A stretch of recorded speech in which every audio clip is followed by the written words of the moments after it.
Bienvenue sur le podcast Collatéral, un podcast qui s'adresse aux proches, aux conjoints, aux parents, aux enfants, aux amis d'une personne qui souffre d'addiction comportementale ou d'addiction aux produits, comme l'alcool, le cannabis, la cocaïne, etc.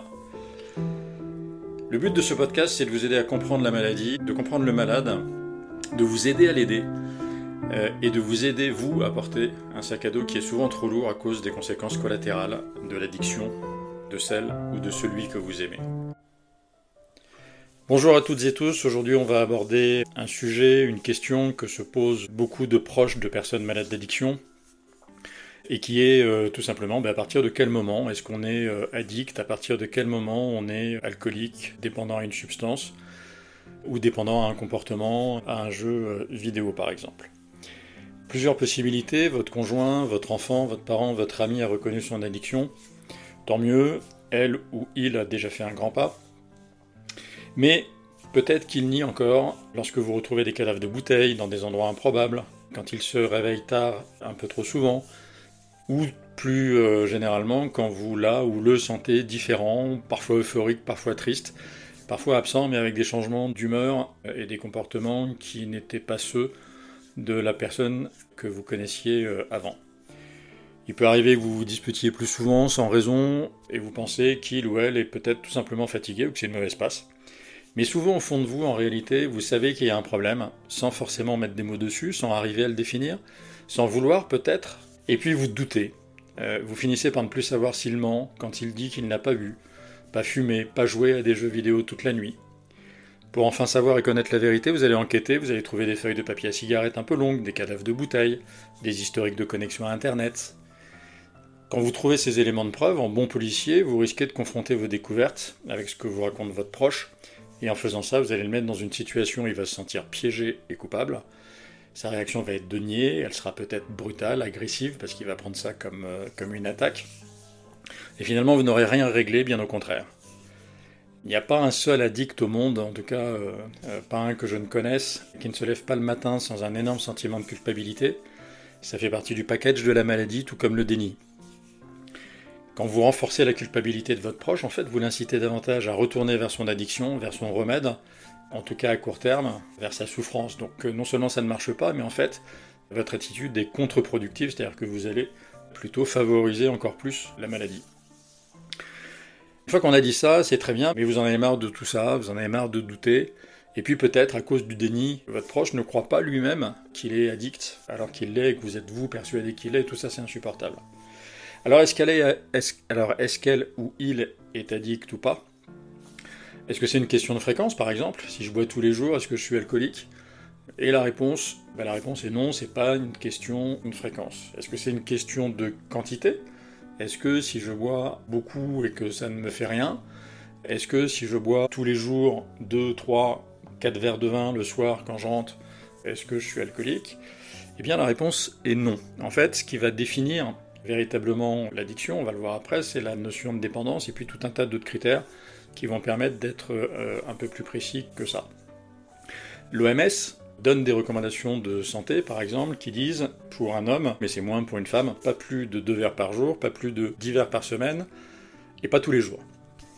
Mais ça, ce sont des recommandations, en fait, qui sont des recommandations de santé, c'est-à-dire que si vous dépassez ces quantités-là, si vous dépassez ces doses, vous prenez des risques sur votre santé, vous prenez le risque de développer des maladies qui ne se seraient pas développées si vous n'aviez pas surdosé votre consommation d'alcool. Mais vous pouvez être en surdosage de consommation, en surdosage de comportement, et pour autant ne pas être addict.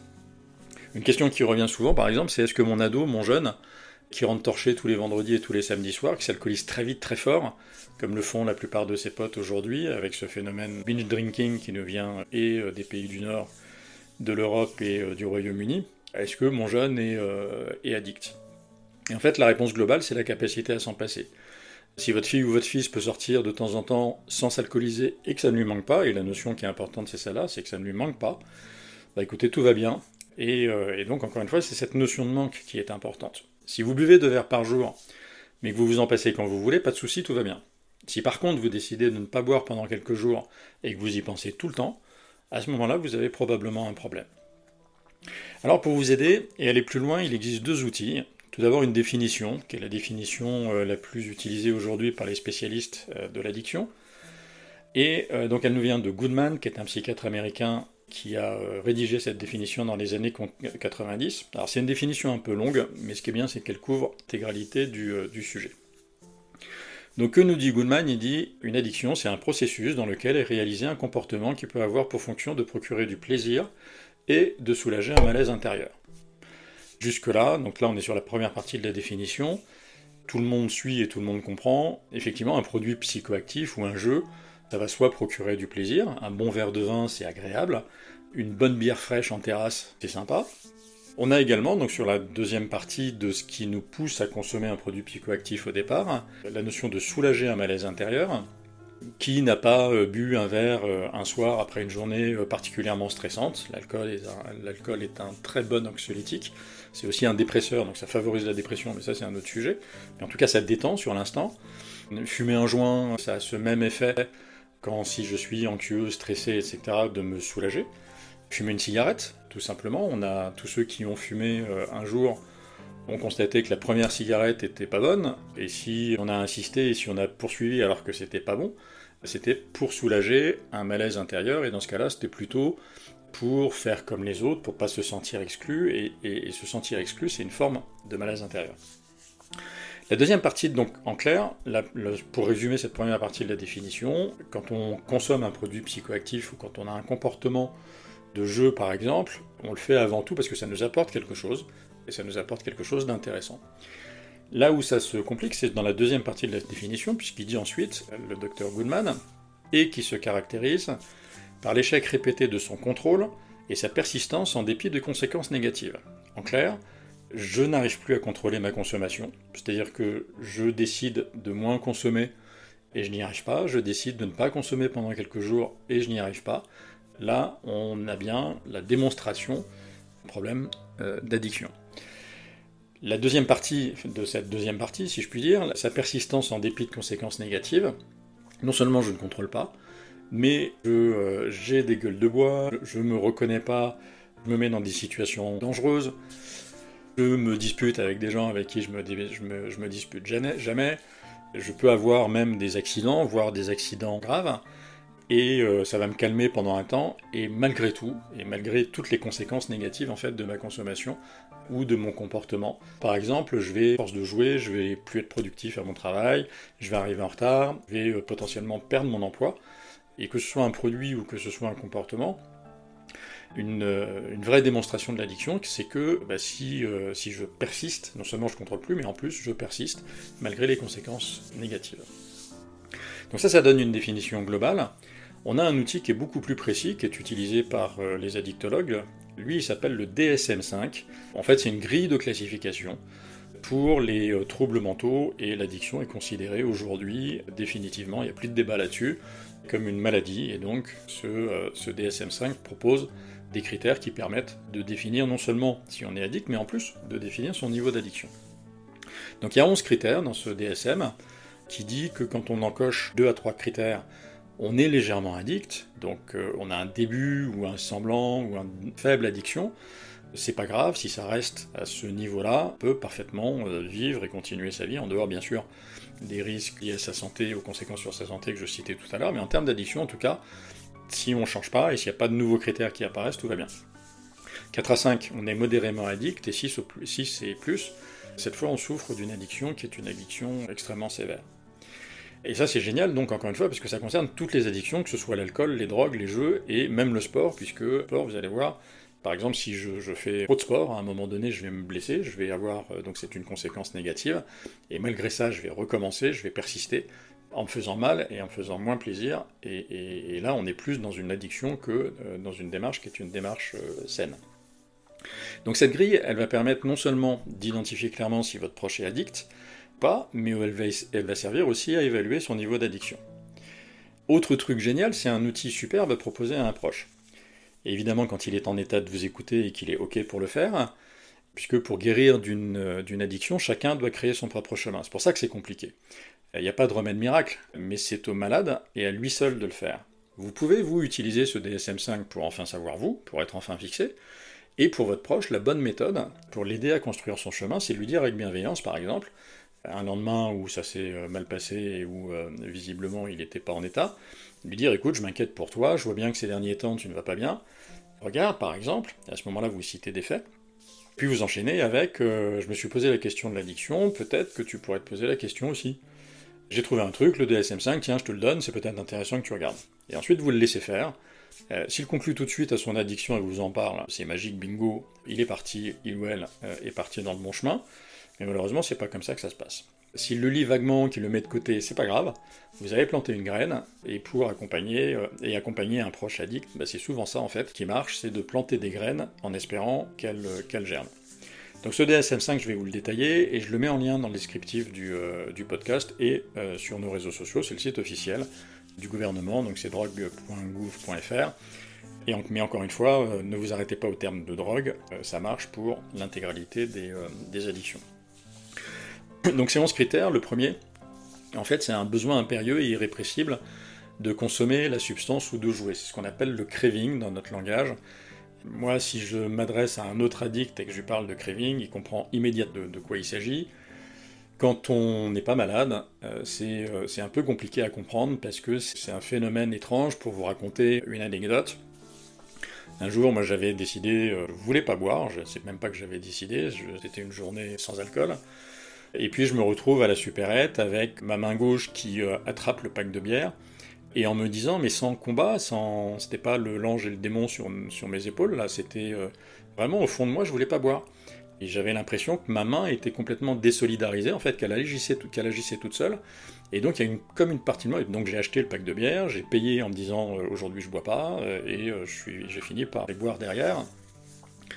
Et voilà, j'ai suivi des séances un peu plus tard, dans mon chemin à moi, j'ai suivi des séances d'hypnothérapie et j'ai vraiment ressenti exactement la même chose que lorsqu'on est hypnotisé. Si vous avez déjà vu un spectacle d'hypnose grand public, Mesmer par exemple, les gens quand ils les sortent de leur état hypnotique et qu'ils demandent aux gens comment ils ont vécu ça, ils vous disent c'est fou parce que je faisais des choses que je voulais pas au fond de moi faire, mais je les faisais comme si j'étais obligé, comme si une partie de moi avait pris le contrôle, faisait ce qu'elle avait envie de faire, indépendamment de ce que moi j'avais envie de faire.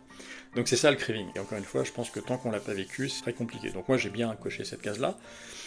La deuxième case, c'est le deuxième critère, c'est la perte de contrôle sur la quantité et le temps dédié à la prise de substance ou au jeu.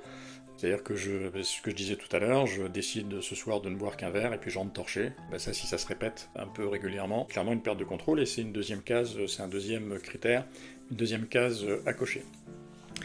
Le troisième, c'est beaucoup de temps consacré à la recherche de substances ou au jeu. Quand on est addict, on passe un temps énorme à construire des stratégies pour aller s'approvisionner sans que ça se voie, à consommer, à récupérer. Et le jeu c'est pareil, on passe beaucoup de temps ensuite à récupérer et à dormir parce qu'on a joué trop longtemps, on passe beaucoup de temps si c'est un jeu vidéo. Le quatrième, c'est l'augmentation de la tolérance aux produits addictifs. Ça c'est un signal, c'est ce qu'on appelle un signal faible, qui est très facile à identifier pour les proches. Si en soirée vous voyez votre parent, votre ami, votre enfant ou votre conjoint, vous constatez qu'en soirée il est capable de boire une bouteille de vin, plusieurs verres de whisky, et malgré ça, et malgré ce niveau de consommation, il tient toujours debout et ça va, et il n'a pas l'air du tout alcoolisé, il a l'air de se comporter normalement comme d'habitude, là vous avez un signe qui a un souci, parce que pour en arriver à ce niveau-là de tolérance, il a fallu pratiquer, il a fallu beaucoup d'expérience. Donc régulièrement, on voit malheureusement dans les journées, on voit des records, des gens qui, alors je me souviens plus exactement, et voilà, des 3, 4, 5 grammes d'alcool par litre de sang. Si vous aviez le même taux d'alcool dans votre sang, en n'étant pas addict et pas habitué, il y a longtemps que vous seriez mort en fait. Donc ça c'est vraiment un critère intéressant. Le suivant, c'est la présence d'un syndrome de sevrage.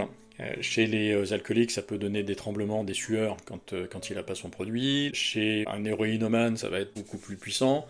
Mais chez un joueur, vous allez avoir aussi un développement d'anxiété, des manifestations de stress qui sont liées au fait que le produit comportement n'a pas pu se produire. Donc ça, c'est aussi un signal qui est intéressant.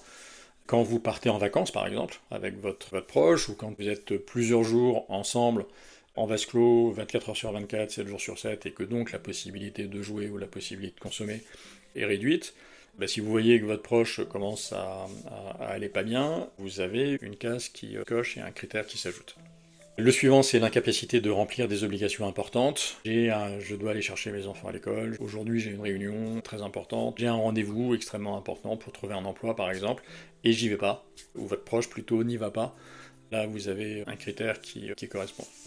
Le suivant, c'est usage même lorsqu'il y a un risque physique.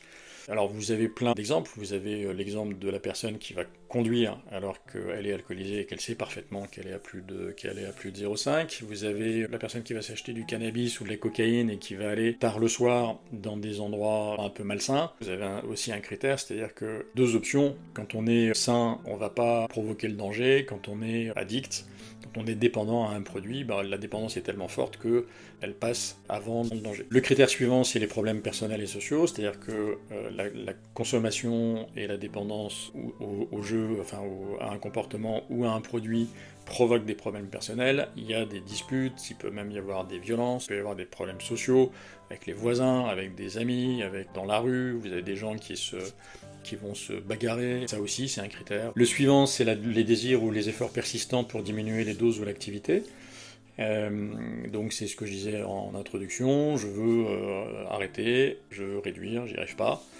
L'avant-dernier, ce sont les activités réduites au profit de la consommation ou du jeu.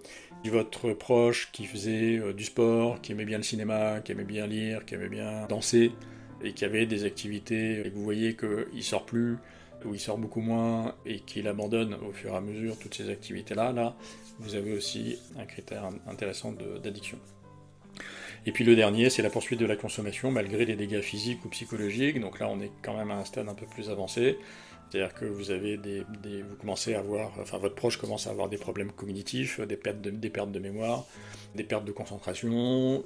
Physiquement, il ou elle a beaucoup maigri, beaucoup grossi, peut-être développé des maladies de type cirrhose, pancréatite, et malgré ça, la personne continue à consommer. Donc là, évidemment, vous avez un critère.